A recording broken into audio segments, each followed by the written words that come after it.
اسلامی روایات میں آتا ہے کہ قریش مکہ کو جب بھی کوئی عظیم مہم درپیش ہوتی تو ایک مکان جس کا نام دار الندوہ یعنی کمیٹی گھر تھا، اس میں وہ شورا کے لیے جمع ہو جاتے۔ مقرر تھا کہ 40 سال سے کم تر کا کوئی آدمی مجلس میں داخل نہیں ہونے پاتا تھا۔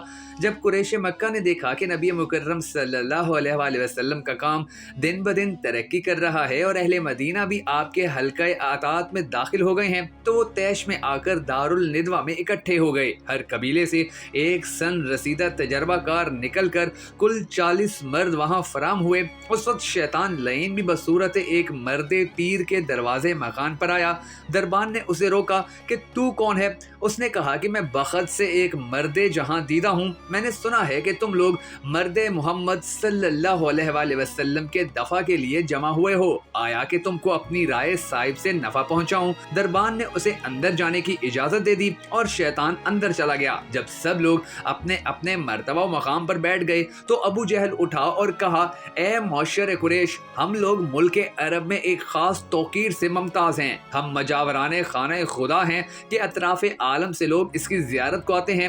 سال میں 2 مرتبہ حج اور عمرہ کی تقریب سے خلائق کا یہاں ہجوم ہوتا ہے۔ ہماری عزت و آبرو تمام کی نظروں میں مسلم ہے، کسی کی مجال نہیں کہ حرم محترم میں ہماری طرف آنکھ بھر کر بھی دیکھ سکے۔ جنگ و جدال کرنا تو دور کی بات، بس ہم اس شرف و فضیلت کے سزاوار ہیں اور ہمیشہ رہیں گے، حتیٰ کہ محمد بن عبداللہ صلی اللہ علیہ وآلہ وسلم نے ہمارے درمیان نشو نما پائی۔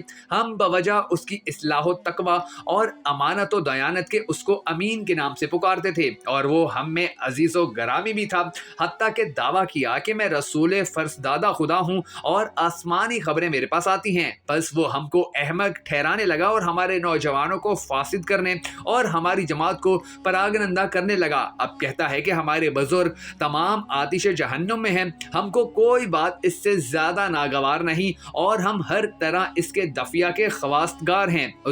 میں نے اس کے قتل کی یہ تدبیر سوچی ہے کہ ایک مرد کو اپنے درمیان سے انتخاب کریں کہ وہ خفیہ جا کر اس کو قتل کر دے۔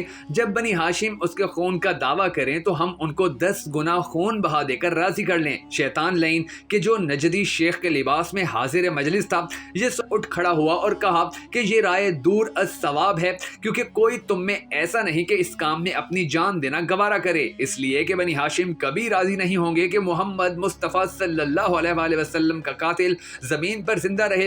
وہ اپنے دوستوں بنی خزاعہ سے مدد امداد طلب کریں گے اور پھر جنگ عظیم تمہارے درمیان برپا ہوگی، اور یقین رکھو کہ حرم خدا میں وہ کشت و خون ہوگا کہ اب تک کبھی نہ ہوا تھا۔